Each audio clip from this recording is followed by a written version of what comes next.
Assalamualaikum warahmatullahi wabarakatuh. Salam sejahtera bagi kita semua. Terima kasih karena telah menyempatkan waktunya untuk belajar bersama. Sebelumnya, perkenalkan terlebih dahulu, nama saya Baroka. Di sini izinkan saya untuk memberikan penjelasan tentang materi-materi dasar mekanika kepada teman-teman. Apa itu dasar mekanika? Mekanika serapan dari Belanda. Mekanika adalah jenis ilmu khusus yang mempelajari fungsi dan pelaksanaan mesin, alat atau benda yang seperti mesin. Mekanika juga berarti ilmu pengetahuan yang mempelajari gaya gerak suatu benda serta efek dari gaya yang dihasilkannya. Mekanika dapat didefinisikan sebagai ilmu yang menggambarkan dan meramalkan kondisi benda yang diam atau bergerak karena pengaruh gaya yang bereaksi pada benda. Mekanika adalah suatu cabang ilmu fisika karena berhubungan dengan studi mengenai gejala fisis. Mekanika merupakan dasar dari banyak ilmu-ilmu teknik. Mekanika bukanlah suatu ilmu yang abstrak atau murni, tetapi ilmu yang terpakai. Tujuan mekanika adalah menerangkan dan meramalkan gejala fisis dan dengan demikian meletakkan dasar-dasar aplikasi teknik. Bir et al. 2006. Mekanika dibagi menjadi 3 bagian, yaitu 1. Mekanika benda tegar. Mekanika benda tegar dibagi menjadi 2. Yang satu, statika, membahas benda dalam keadaan diam. Yang kedua, dinamika, membahas benda dalam keadaan bergerak. Yang kedua, mekanika benda berubah bentuk. Pada benda tegar tidak pernah benar-benar tegar, melainkan tetap mengalami deformasi akibat beban yang diterima, tetapi umumnya deformasi kecil, sehingga tidak mempengaruhi kondisi keseimbangan atau gerakan struktur yang ditinjau, maka diabaikan. Yang ketiga, mekanika benda fluida. Yang kesatu, fluida termampatkan adalah termodinamika. Konsep ilmu dari termodinamika adalah untuk mengubah kalor menjadi energi yang meliputi proses dari aliran energi dan akibat yang dihasilkan oleh perpindahan energi tersebut. Dari perpindahan energi ini mengakibatkan adanya perbedaan suhu. Termodinamika erat hubungannya dengan fisika energi, panas, kerja, entropi, dan juga kespontanan proses. Termodinamika juga berhubungan dengan mekanika statik, yakni cabang ilmu fisika yang mempelajari suatu pertukaran energi dalam bentuk kalor dan kerja, sistem pembatas, dan lingkungan. Contoh penerapan termodinamika dalam kehidupan sehari-hari adalah sistem kerja AC, mobil, refrigerator, dan lainnya. 2. Fluida tak termampatkan adalah hidrolika. Hidrolika adalah ilmu yang mempelajari sifat-sifat dan hukum-hukum yang berlaku pada zat cair, baik zat cair tersebut dalam keadaan diam maupun zat cair tersebut dalam keadaan bergerak mengalir. Hidrolika dapat dibagi menjadi dua bagian, yaitu 1. Hidrostatika, ilmu yang mempelajari zat cair dalam keadaan diam.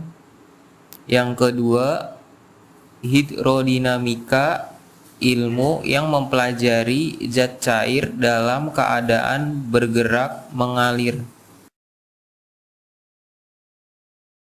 Hidrolika merupakan bagian dari ilmu mekanika teknik yang mempelajari keadaan, keseimbangan, dan gerakan dari zat cair.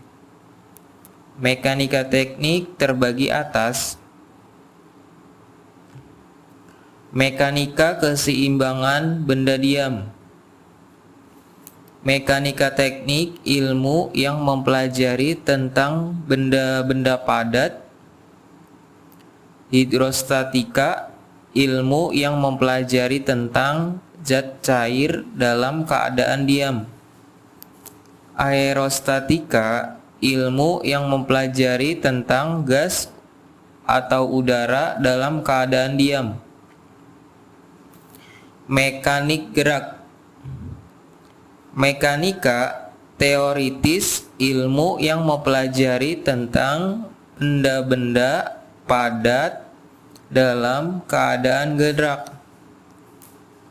Hidrodinamika atau hidrolika, ilmu yang mempelajari tentang zat cair dalam keadaan mengalir, bergerak. Aerodinamika, ilmu yang mempelajari tentang gas atau udara dalam keadaan bergerak. Apa perbedaan partikel dan benda tegar? Partikel mempunyai suatu massa, namun ukurannya dapat diabaikan, sehingga geometri benda tidak akan terikat dalam analisis masalah. Benda tegar, kombinasi sejumlah partikel yang mana semua partikel berada pada suatu jarak tetap terhadap satu dengan yang lain. Fokus mekanika teknik 1. Mempelajari benda tegar dalam keadaan diam. Prinsip dasar 6 hukum utama. 1. Hukum paralelogram. Dua buah gaya yang bereaksi pada suatu partikel dapat digantikan dengan suatu gaya yang resultan, yang diperoleh dengan menggambarkan diagonal jajaran genjang dengan sisi kedua gaya tersebut, dikenal juga dengan hukum jajaran genjang. Yang kedua, hukum transmisibilitas gaya. Kondisi keseimbangan atau gerak suatu benda tegar tidak akan berubah jika gaya yang bereaksi pada suatu titik diganti dengan gaya lain yang sama besar dan arahnya tapi bereaksi pada titik berbeda, asal masih dalam garis aksi yang sama, dikenal dengan hukum garis gaya. Yang ketiga, hukum 1 Newton. Bila resultan gaya yang bekerja pada suatu partikel sama dengan 0, tidak ada gaya, maka partikel diam akan tetap diam dan atau partikel bergerak akan tetap bergerak dengan kecepatan konstan, dikenal dengan hukum kelembaman. Yang keempat, hukum 2 Newton. Bila resultan gaya yang bekerja pada suatu partikel tidak sama dengan 0, partikel tersebut akan memperoleh percepatan sebanding dengan besarnya gaya resultan dan dalam arah yang sama dengan arah gaya resultan tersebut. Jika F diterapkan pada massa, maka berlaku F sama dengan M dikali A. F-nya gaya, M-nya massa, A-nya percepatan. Yang kelima, hukum 3 Newton. Gaya aksi dan reaksi antara benda yang berhubungan mempunyai besar dan garis aksi yang sama tetapi arahnya berlawanan. Aksi sama dengan reaksi. Yang keenam, hukum gravitasi Newton. Dua partikel dengan massa dan M akan saling tarik-menarik yang sama dan berlawanan dengan gaya F dan F, di mana besar F dinyatakan dengan F sama dengan G M dikali M dibagi R persegi. G konstan gravitasi, R-nya jarak M dan M. Gaya atau beban luar berdasarkan sifatnya dibedakan atas beban mati, yaitu beban yang statis di tempatnya, beban balok. Beban hidup yaitu beban yang bergerak, manusia, mobil. Beban khusus yaitu beban dinamis, angin, gempa.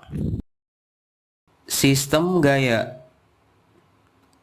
Gaya merupakan aksi sebuah benda terhadap benda lain dan umumnya ditentukan oleh titik lengkap, kerja, besar, dan arah.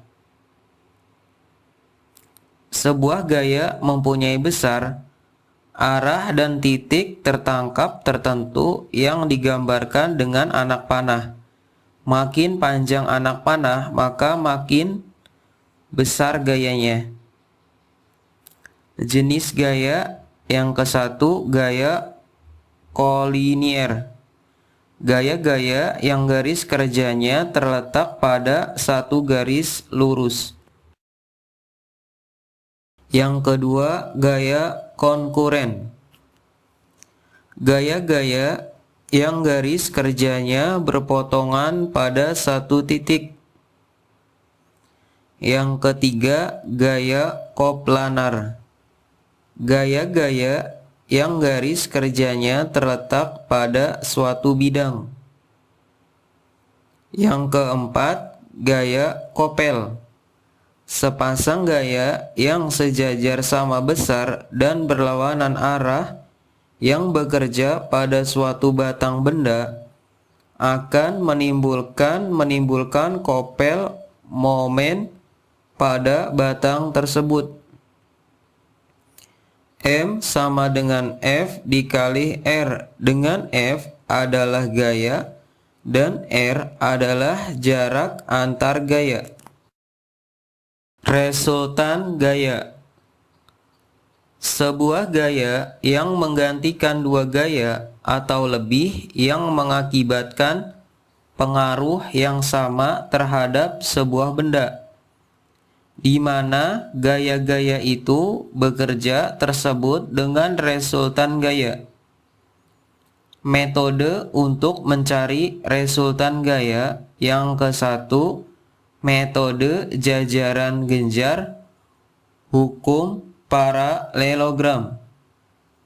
Metode jajar genjang adalah cara penjumlahan vektor dengan metode grafis yang menghubungkan pangkal vektor satu ke pangkal vektor yang lain.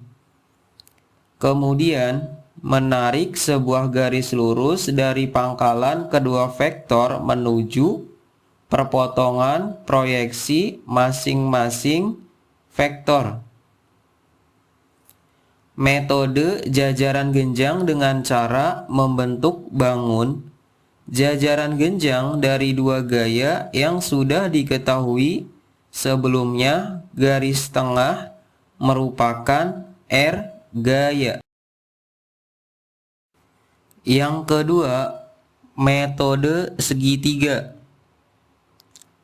Metode segitiga adalah cara menggambarkan penjumlahan dua buah vektor di mana salah satu titik tertangkap vektor dipindahkan ke ujung vektor yang lain, kemudian ditarik garis lurus dari pangkal ke ujung vektor tersebut sehingga terbentuklah bangun datar segitiga.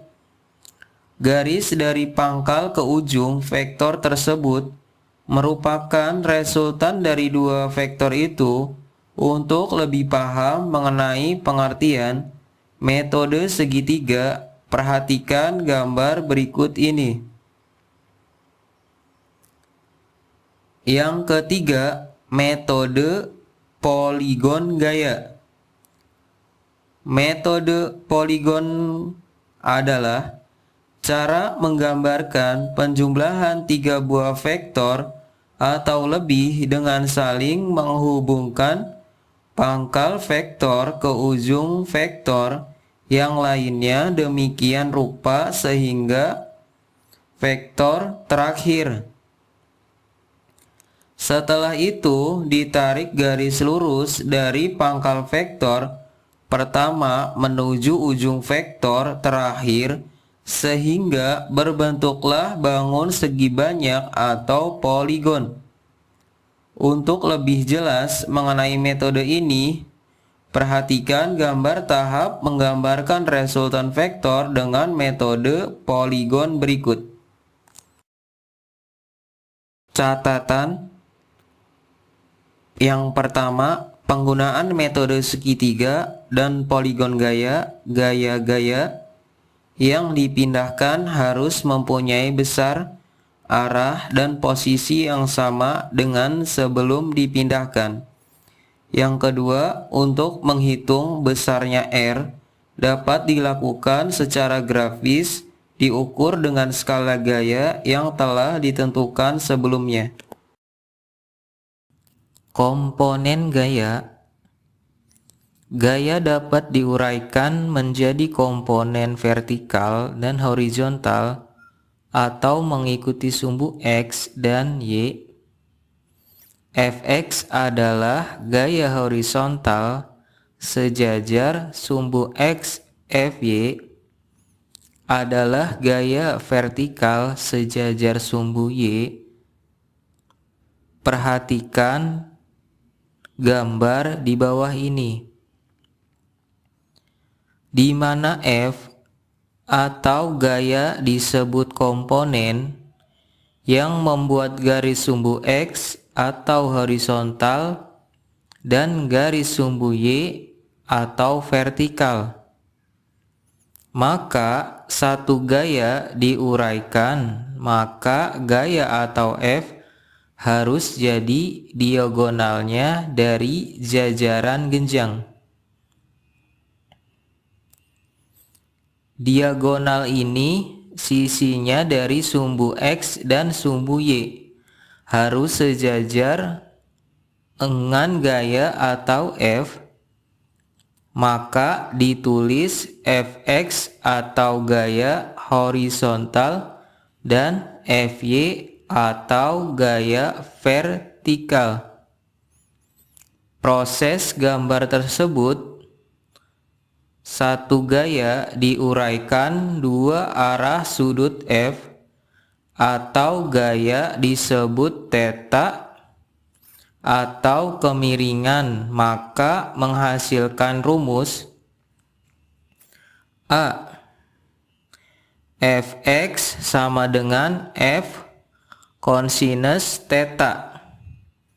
B. Fy sama dengan F sinus theta. C. Sinus theta sama dengan Fy dibagi F. D. Kosinus theta sama dengan fx dibagi f. Tang theta sama dengan fy dibagi ex. Jika terdapat beberapa gaya yang mempunyai komponen x dan y, maka resulta gaya dapat dicari dengan menjumlahkan gaya-gaya dalam komponen x dan y. Resultan x sama dengan resultan gaya x atau resultan fx. Dan resultan y sama dengan resultan gaya f atau resultan fy. Menggunakan rumus mekanika. Mekanika dalam kehidupan sehari-hari. Dalam olahraga, contohnya saat kita melempar bola basket, menggunakan rumus mekanika untuk mencari jarak dan waktu lemparannya. Dalam pengangkutan, rumus mekanika digunakan dalam merancang kendaraan dan memprediksi gerakan kendaraan seperti pada roda, rem, dan suspensi. Dalam arsitektur, pada bangunan dan jembatan, mekanika diterapkan untuk memastikan kekuatan dan stabilitas struktur. Rumus-rumus dasar mekanika. Yang ke-1, rumus kecepatan. V sama dengan S dibagi T. Yang kedua, rumus percepatan. A sama dengan V dibagi T. Yang ketiga, rumus gaya. F sama dengan M dikali A. Gaya dikatakan seimbang apabila resultan X sama dengan 0, resultan Y sama dengan 0, dan resultan M sama dengan 0. Resultan X sama dengan 0, jumlah gaya arah horizontal sama dengan 0. Resultan Y sama dengan 0, jumlah gaya arah vertikal sama dengan 0. Resultan M sama dengan 0, momen adalah hasil perkalian dari gaya dengan jarak. Jarak adalah dari suatu titik tertentu tegak lurus gaya. Sistem satuan. Mengacu pada sistem internasional, kecepatan, gaya, percepatan, momen, massa, panjang, daya, tekanan, tegangan, dan lain-lain. Contoh soal dan pembahasan mekanika. Soal 1. Sebuah mobil bergerak dengan kecepatan konstan 80 km selama 2 jam. Berapa jarak total yang ditempuh mobil?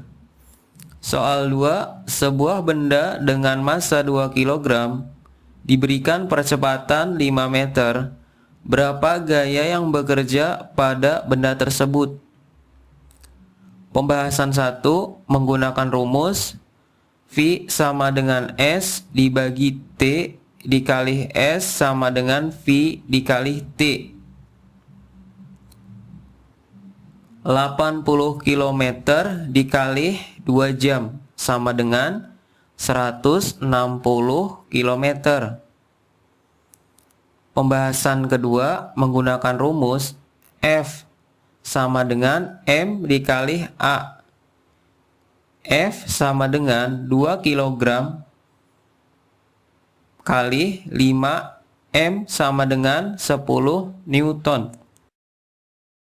Soal latihan. Soal 1. Sebuah bola dilempar dengan kecepatan awal 20 meter.